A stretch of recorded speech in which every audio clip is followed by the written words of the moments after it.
Okay, Kenneth, here's your killer carb.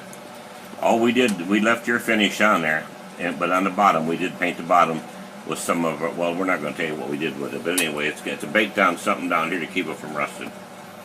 We got a thing over there we bake them in. This carburetor was absolutely a disaster.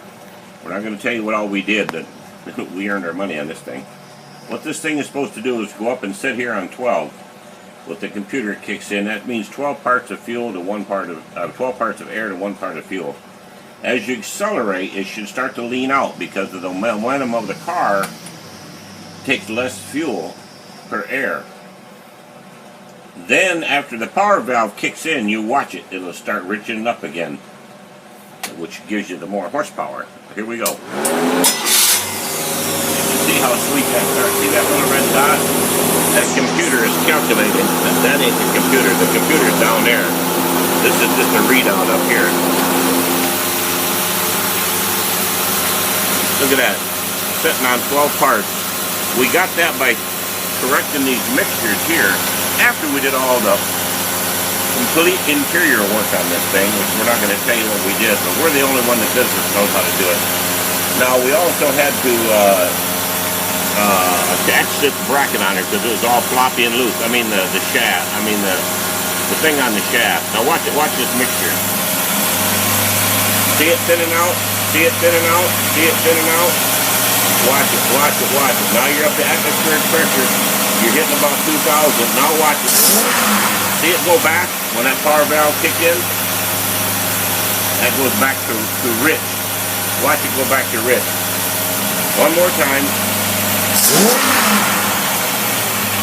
Now you see that? This is rich, this is lean. 18 parts versus, 8 parts. That's an excellent, excellent, excellent working carburetor. There's no way you can rebuild it until your head falls off. You're never going to correct it until it takes a lot of machine work inside. You got to rework the passages to accommodate the larger molecules of ethanol. Otherwise, you're always running lean and popping and everything else. You saw it before. The mixture was so thin, the only place it'd run good to be on top of Mount Everest, where the air is about 40 parts of air. Air is so thin that even the Sherpa mountain climbers can't breathe it. It'd work good on the moon where there ain't no air. Okay, this is one down. Is this Kenny? Okay, now this thing here is going to be running about 1800 RPM, and then to mash it is going to jerk your car right up off the ground. You've never had nothing like this. This is fantastic. You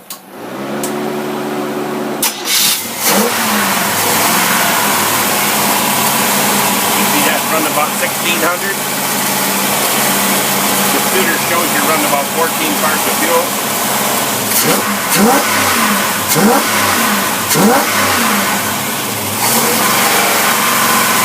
Here, about 13 parts.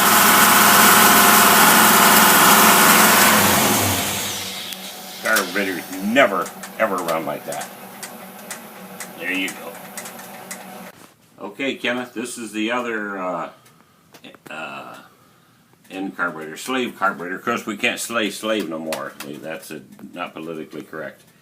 Now, what I want you to be looking for when this thing starts up and that red computer light goes out, we're looking for a mixture somewhere between 12 and 14 on this computer readout from down there.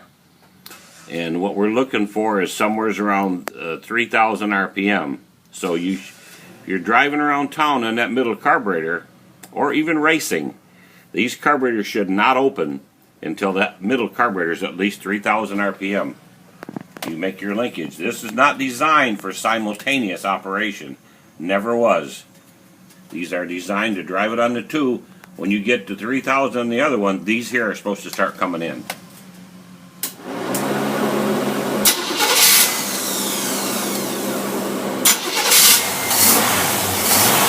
Watch closely.